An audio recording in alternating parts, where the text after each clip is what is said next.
Bismillahirrahmanirrahim. Assalamualaikum warahmatullahi wabarakatuh.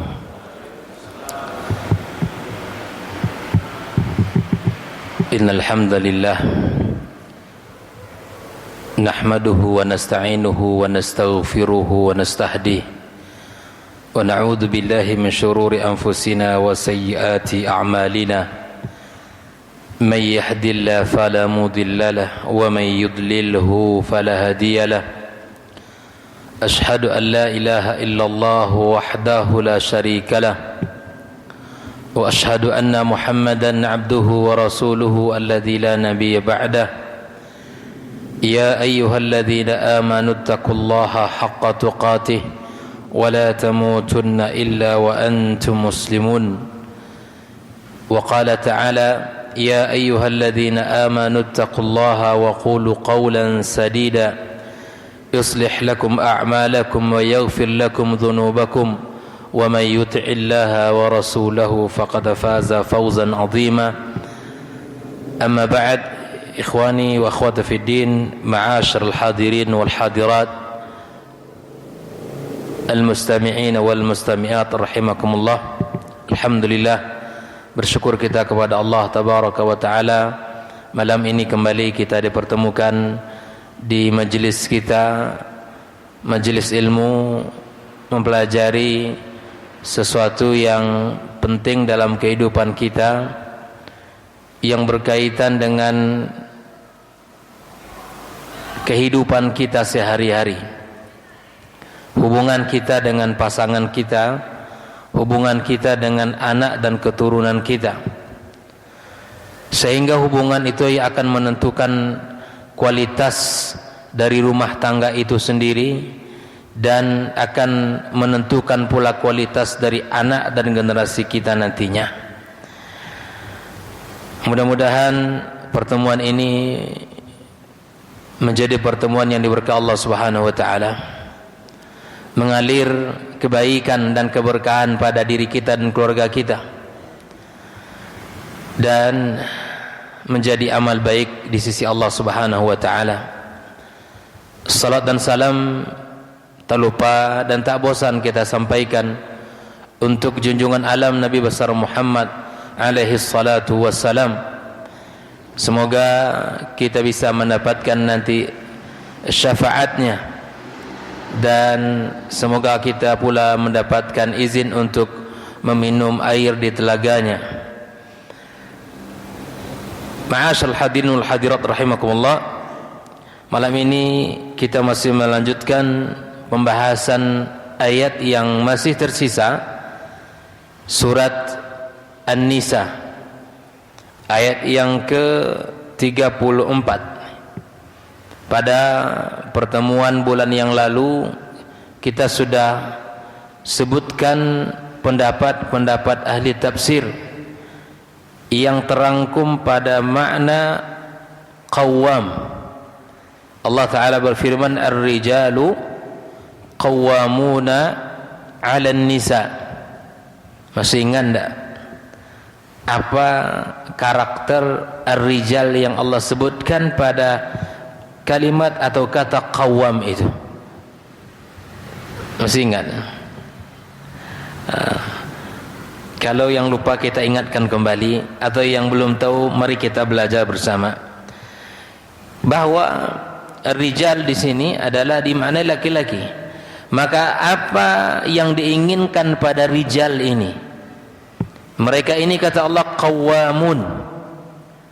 Ya, makna qawwam yang pertama, kalau kita melihat terjemahan dari bahasa Quran, terjemahan kita itu artikan apa? Pemimpin ya saudara, pemimpin. Baik.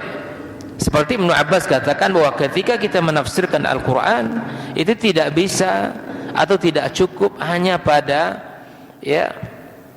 penafsiran satu saja. Mesti kita balik kembali kepada makna yang dikatakan oleh para ulama lughah. Kita tidak lepas dari bahasa Arab itu sendiri. Maka ternyata qawwamun itu tidak hanya artinya pemimpin dia juga dimaknai dengan al-murabbi. Suami tugasnya selain memimpin, dia juga pendidik. Ini kita sudah contohkan kemarin ya, bagaimana Umar bin Abdul Aziz di rumah tangganya memiliki waktu sepekan duduk dalam anak bersama anak dan istrinya.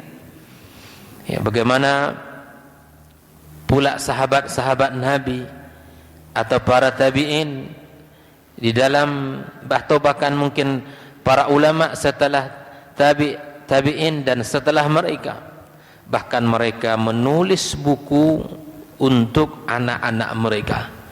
Kita sudah sampaikan kemarin kitab Bulughul Maram Ibnu Hajar Al-Asqalani itu pada awal penulisan buku ya bukanlah dia sengaja mengarang untuk ya sebagai panduan dalam fikih, tapi itu adalah hadiah yang diberikan kepada anak beliau, sehingga menjadi keberkahan ilmu yang ditulis dengan penuh keikhlasan. Ya, maka dia menjadi sebuah kitab rujukan dalam mazhab Imam Syafi'i.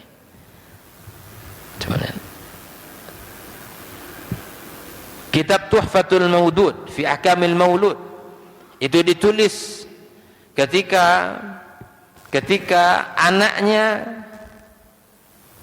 dia punya anak, atau ketika cucu lahir, ditulis oleh beliau, "Ini nak, agar kamu nanti mampu mendidik anakmu, ayah hadiahkan sebuah buku untukmu."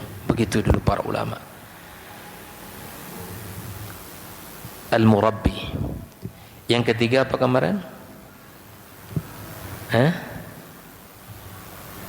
Dia memiliki makna adalah sebagai al-amud atau al-iman, yaitu tiang yang kokoh. Tiang yang kokoh yang akan menjamin keselamatan keluarga, tempat bersandarnya para pasangan ya anak dan istrinya di rumah, tempat yang nyaman untuk bercerita, tempat yang nyaman untuk mengadu, tempat yang nyaman untuk berbagi. Yang menjamin keselamatan berdiri dan berjalannya rumah tangga itu kita. Maka hancurnya rumah tangga hari ini itu sebabnya kita tidak ada punakawam di situ.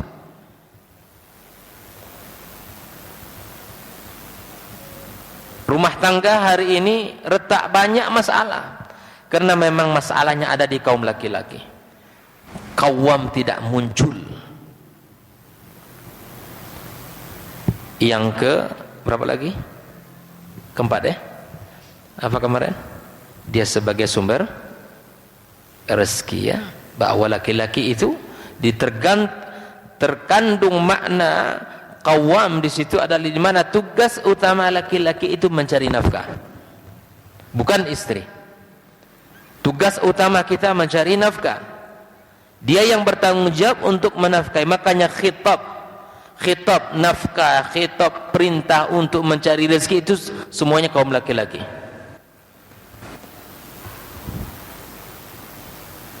Yang terakhir kemarin apa?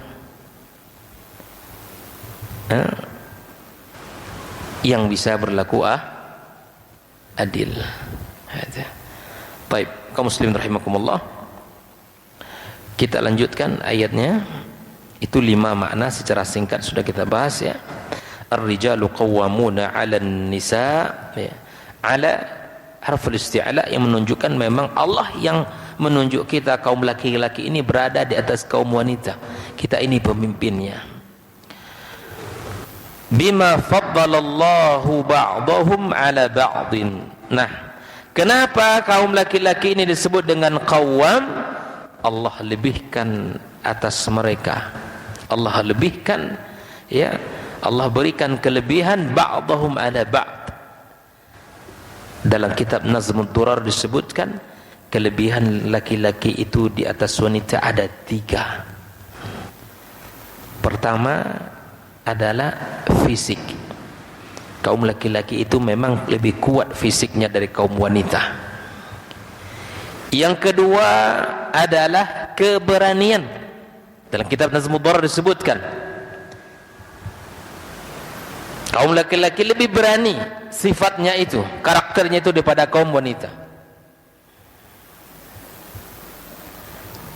fisik, kemudian keberanian, yang ketiga adalah akal. Bukan berarti di sini perempuan tidak ada yang cerdas, tidak. Tetapi laki-laki itu diberikan berpikir logis, secara logika itu lebih utama, lebih mendominasi jika dibandingkan kaum wanita. Kaum wanita senantiasa hidup dengan dunia perasaannya. Maka kenalilah dunia perasaan wanita. Dan kita dan kaum Hawa, kaum wanita juga harus memahami logika senantiasa yang hadir dari kaum laki-laki. Karena disitulah Allah berikan kita sebagai kaum laki-laki memiliki 3 karakter ini. Akalnya Allah berikan secara logis. Bukan berarti di sini menafikan kecerdasan wanita, tidak. Betapa banyak wanita-wanita yang cerdas, memiliki kehebatan, karya besar, memiliki memiliki banyak kebaikan-kebaikan. Tapi memang yang dimaksud di sini adalah betapa bahwa kaum wanita itu senantiasa yang mendahulukan perasaan daripada logikanya. Maka jangan dituntut wanita untuk berpikir, oh sedikit kamu menangis terus, gunakan akal kamu sedikit. Memang enggak bisa, Pak. Begitulah fitrahnya wanita itu. Dia senantiasa mengukur dengan perasaan. Maka Nabi SAW memberikan kepada kita panduan seperti di dalam Islam juga persaksian satu. Itu memang begitulah Islam, menghargai dan menempatkan posisi laki-laki dan kemudian memposisikan wanita dengan laki-laki itu sendiri. Oleh ikhwan kaum muslimin kaum muslimat rahimakumullah.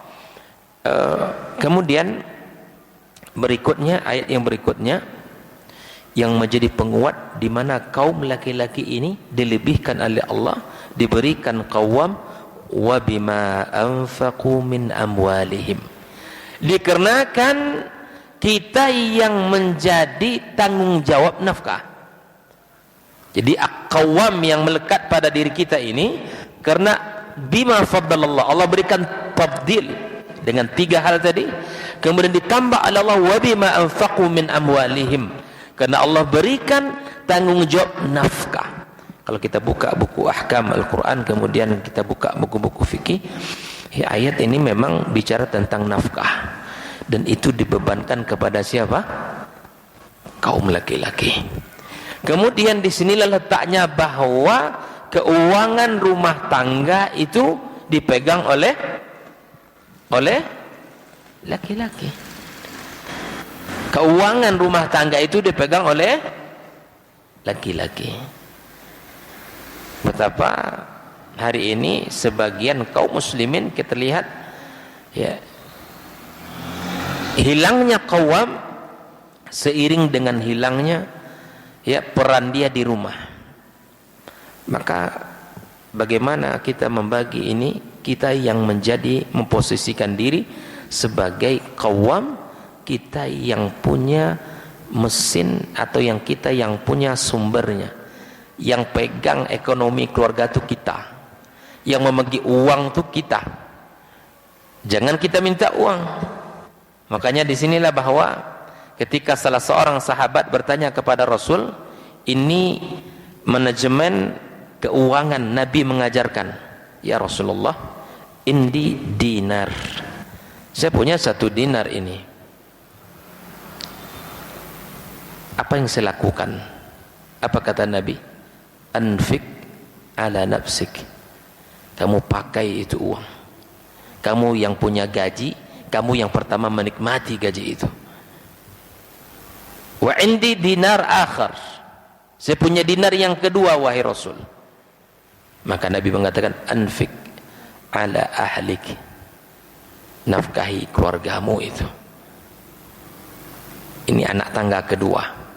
Wa indi dinar akhar, saya punya dinar, andai saya punya dinar yang ketiga, apa yang saya lakukan? Anfik ala khadimik, berikan nafkah kepada orang yang membantumu, yang telah membantumu. Wa qala indi dinar akhar, saya punya dinar yang keempat, bagaimana pula?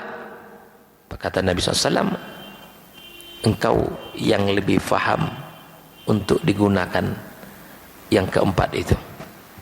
Ini adalah anak tangga bagaimana kita mempola keuangan kita. Jadi kalau kita punya gaji di awal bulan, nikmati gaji itu. Kita dulu mau beli apa, mau beli ini, silakan. Kita yang berhak. Jangan langsung ATM ditarik habis langsung diberikan, enggak. Ini polanya jangan terulang seperti ini. Sehingga sebagian orang kalau ingin keluar minta uang ke bininya. Minta duit kah? Itu apa? Minyak motor habis. Nah, kita yang minta uang. Ini sering saya temukan, Pak. Sering saya temukan beberapa kajian saya sampaikan terkadang ketika berbicara tentang manajemen keuangan rumah tangga, banyak yang senyum-senyum, banyak yang merasa, kemudian bertanya, saya sebenarnya bagaimana caranya? Ya sudah, kembalikan bapak yang pegang uang, kasih istri itu uang, karena izah kita di saat kita ini memiliki dan kemudian kita tempat mereka meminta. Pernah saya sampaikan data kemarin di awal pertemuan kita, perceraian terjadi bukan karena tidak punya ekonomi, tapi terkadang di saat sama-sama punya penghasilan, bahkan ketika istri itu punya penghasilan lebih dari kita. Oleh itu ikhwani kaum muslimin rahimakumullah, kita yang memberikan. Disinilah bahwa ya kalau beli rumah misalnya, dia buat atas nama surat itu, buat nama kita. Ini saya bukan mengajarkan pelit ini, enggak, bukan babnya ini, bukan. Ini bicara tentang hak, bagaimana kepemimpinan. Tapi kalau bapak ingin berikan setelah itu, ya silakan, enggak ada masalah. Kalau beli tanah, ya. Kalau memang ingin atas namakan, silakan. Saya bukan mengajarkan, bukan bab pelit di sini, enggak. Karena bab pelit itu dilarang. Bab pelit itu bukan bab di dalam hukum kita, enggak. Karena tercela orang yang pelit itu kepada keluarganya. Tapi di sini ingin saya tekankan bahwa keuangan rumah tangga itu dipegang oleh laki-laki. Oleh itu kaum muslimin rahimakumullah. Nah, kalau kita berbicara kepada hak-hak perempuan, disebutkan oleh para ulama di antara pintu-pintu ya rezeki perempuan itu ada 4. Yang pertama saya sampaikan dulu, ingat ya, pintu rezeki perempuan itu, pintu harta perempuan itu bisa melalui, pertama adalah melalui mahar. Itu mahar adalah hak harta istri kita, tidak boleh diganggu gugat, tidak boleh kita rebut, tidak boleh kita paksa. Tapi bolehkah kita menawarkan untuk, boleh saja kalau dia ridha, tapi secara paksa tidak boleh. Karena itu adalah hak dia sepenuhnya mahar itu. Bahkan walinya pun tidak berhak untuk mengambil. Itu yang mahar yang pertama. Maka kalau maharnya seperangkat alat salat, itulah harta pertama istri kita kan. Atau maharnya adalah apa? Sebentuk cincin emas, itulah harta pertama istri kita dari kita. Yang kedua, hibah. Hibah itu luas. Bisa dari kita, bisa dari siapapun, orang tua, adik, kakak, sahabat, teman. Tiba-tiba istri pulang bawa motor atau mobil, dari siapa? Dulu dari teman, karena kebanyakan mobil di rumahnya dihibahkan, misalnya seperti itu. Maka ini harta dia, harta dia.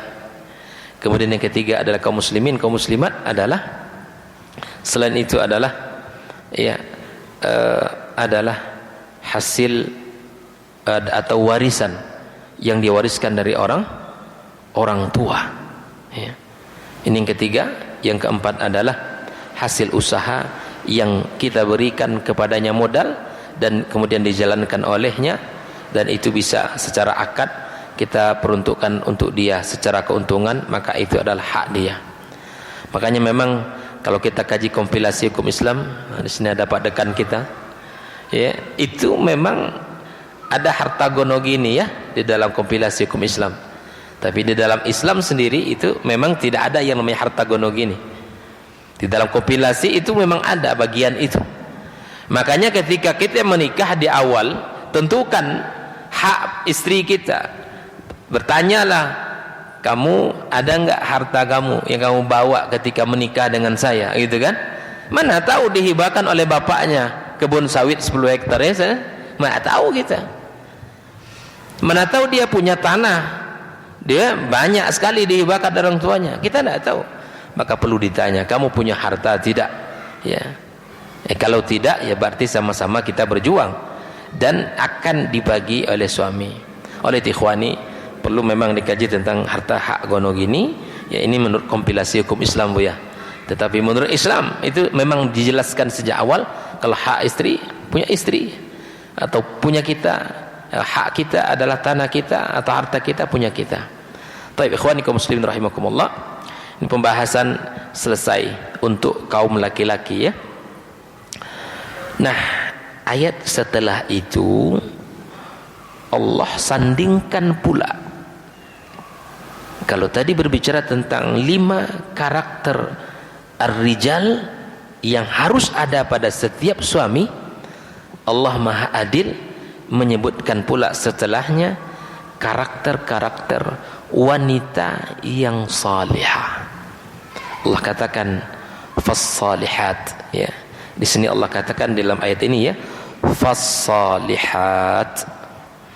Fa ini ma'asyil hadirin wal hadirat itu disebut oleh para ulama fa'ul istinaf.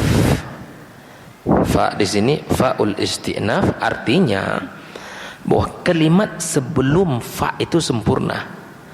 Sempurna enggak? Ar-rijalu qawwamuna 'alan nisa, laki-laki itu pemimpin atas wanita. Bima faddalallahu ba'dhum 'ala ba'din, dikarenakan Allah telah lebihkan sebagian atas sebagian yang lain. Wa bima anfaqu min amwalihim, karena mereka telah memberikan nafkah dari sebagian harta mereka. Kan min litab'id itu ya, nak seluruh harta dibagikan. Min, bagikan separuhnya.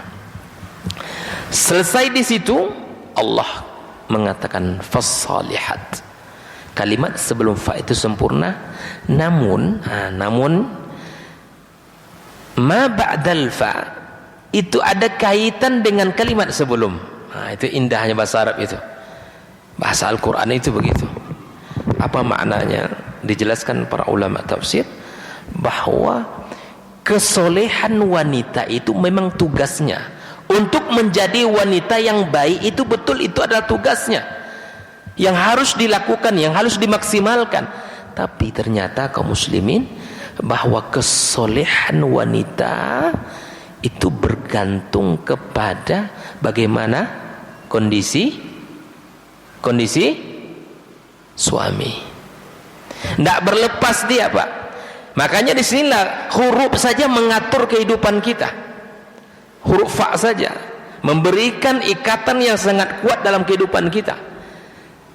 Jangan bicara fas-salihat. Satu fa saja memberikan makna yang sangat dalam rumah tangga kita. Bahwa kalau kita menuntut istri kita salehah, ya solehkan diri kita. Layakkan kita sebagai suami. Kalau kita menuntut istri kita taat, bagaimana pula kita ketaatan kita kepada Allah Azza wa Jalla. Subhanallah. Maka qanitat yang pertama itu adalah taat kepada Allah. Ada yang kedua yang dinukil Imam Ibnu Katsir rahimahullah taala juga adalah di mana di antara ciri wanita salihah adalah dia mentaati suaminya. Sebagaimana dalam hadis yang sahih ya, ketika Rasulullah sallallahu alaihi wasallam menyebutkan apabila seorang wanita ya salat khamsaha, ini bagi wanita yang ingin masuk surga pegang erat hadis yang satu ini, perhatikan hadis ini, amalkan dalam kehidupannya. Kata Nabi sallallahu alaihi wasallam, "Idza shallatil mar'atu khamsaha," salat 5 waktu. "Wa shamat syahraha," dia puasa bulan Ramadan. "Wa ata'at ba'laha," patuh kepada suami bila hujjah, bila mujamalah. Ketaatan seorang istri kepada suami itu tanpa syarat, asal itu dalam kebaikan. Taat dia kepada suaminya, kemudian wa hafizat farjaha, aw hasan farjaha, dia menjaga kehormatannya, maka dia akan diperintahkan Allah untuk masuk dari pintu mana saja dari pintu surga Allah Subhanahu wa taala. Nah, ini kita ajarkan ini hadis ini kepada keluarga kita, kepada anak-anak perempuan kita, agar nantinya mereka tumbuh dengan akhlak yang diajarkan oleh Rasulullah sallallahu alaihi wasallam. Ini yang qanitat yang kedua adalah dia taat kepada suami di saat suami berada di hadapan. Karena ada kalanya suami tak berada di hadapannya. Ada kalanya suami keluar kota, ada tugas dinas terusnya. Maka yang dimaksud dengan qanitat adalah ketaatan wanita di saat berada di depan suami. Ditambahkan oleh ulama, makna yang ketiga itu adalah keikhlasan di dalam bekerja di rumah. Jadi bekerja di rumah itu bukan pekerjaan yang ringan. Makanya sekali lagi saya katakan, bagi orang yang bertanya kepada kita apa kerja suaminya, istrinya, ya, bilang tidak ada pekerjaan, ini kasihan. Kasih tahu pekerjaan istri saya luar biasa, mengawal rumah saya dan anak-anak saya di rumah. Karena apa? Karena Allah yang menyuruh itu, dan Nabi sallallahu alaihi wasallam menyebutkan, menjelaskannya. Bahkan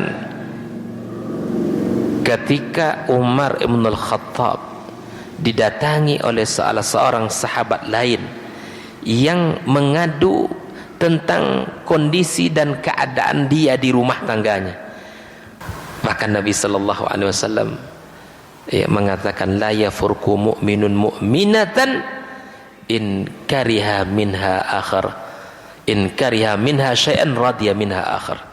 Tak pantas bagi seorang suami benci kepada istrinya kalau ada sesuatu yang tidak dia sukai.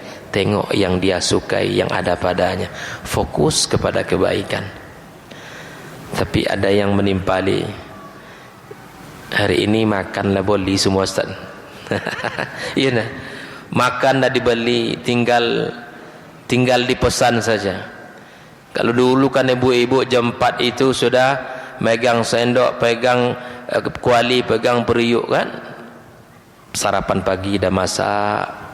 Saya masih menemui ibu saya seperti dulu, jam 4 sebelum subuh tu dah bangun dia Ustaz. Pagi itu kita jam 7 tu dah ready semua masak. Kalau hari ini yang dicari HP, apa kan di posan di kos yang apa kan, yang penting sediakan uang. Penting sediakan uang. Nah, ini dia. Kan banyak fasilitas pesan sekarang Pak ya, mengajarkan ibu-ibu biar tidak masak pula hari ini. Ya, apalagi masalah kue, ya, itu semua ada semua, tinggal dipesan saja. Apalagi mencuci laundry dah banyak sekeliling perumahan kita. Maka kembalikan. Kalau saya teruskan ya, makanya ketika kita mendapatkan hadis Nabi, ummuka 3 kali itu tuh. Kenapa dilebihkan wanita itu 3 di antara bakti yang harus diberikan kepada ayah?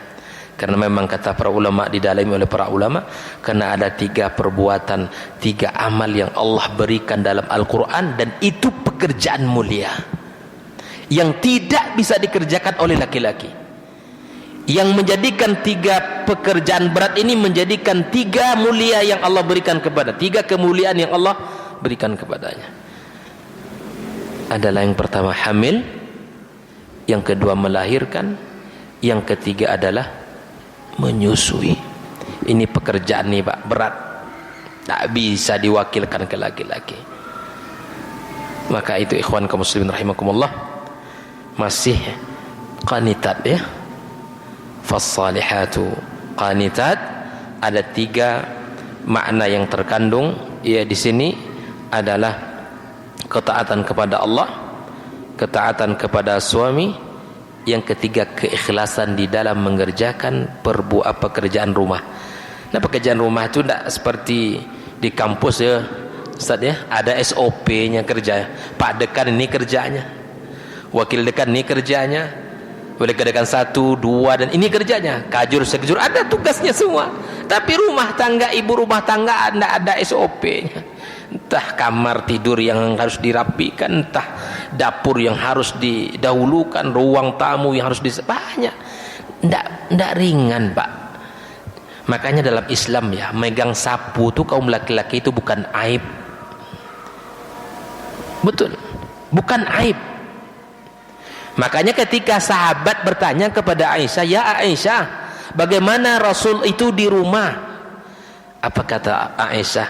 "Wa kana fi khidmati ahli." Beliau itu mengerjakan pekerjaan rumah keluarganya, membantu keluarganya. Megang sapu sekali setahun, pegang sapu, tak ada masalah. Ini sebagian adat, Pak, megang sapu tuh lah turun derajatnya. Nggak ada, dari siapa itu? Penilaian bukan penilaian itu. Islam yang menjadi ukuran kita. Islam menjadi ukuran. Bersih rumah itu bukan aib bagi seorang laki-laki.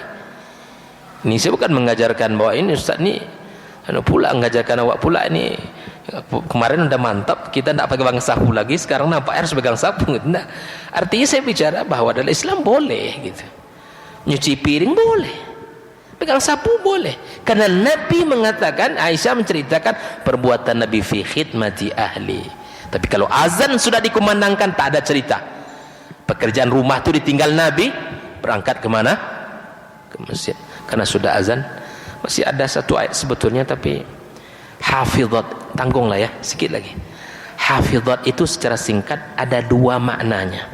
Ulama tafsir mengatakan yang pertama adalah menjaga harta suami. Ini dia. Jadi suami keluar kota, kewajiban bagi istri menjaga.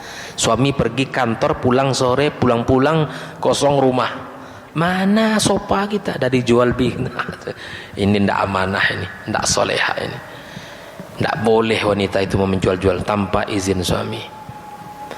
Yang makna kehafizat yang kedua itu adalah ini yang lebih dahsyatnya, menjaga kehormatan di saat suami tidak ada di rumah. Kalau tadi taat kepada suami di saat suami bersama di rumah, hafizat itu menjaga kehormatan diri di saat suami tidak berada di rumahnya. Maka inilah 5 versus 5. Jadi 5 sifat ideal laki-laki dan 5 yang Allah sandingkan pula untuk wanita. Tapi ternyata kaum muslimin, walaupun ideal laki-laki dan perempuannya, tak akan luput dari perselisihan di rumah. Makanya ayat itu akan kita bahas insyaallah bulan depan.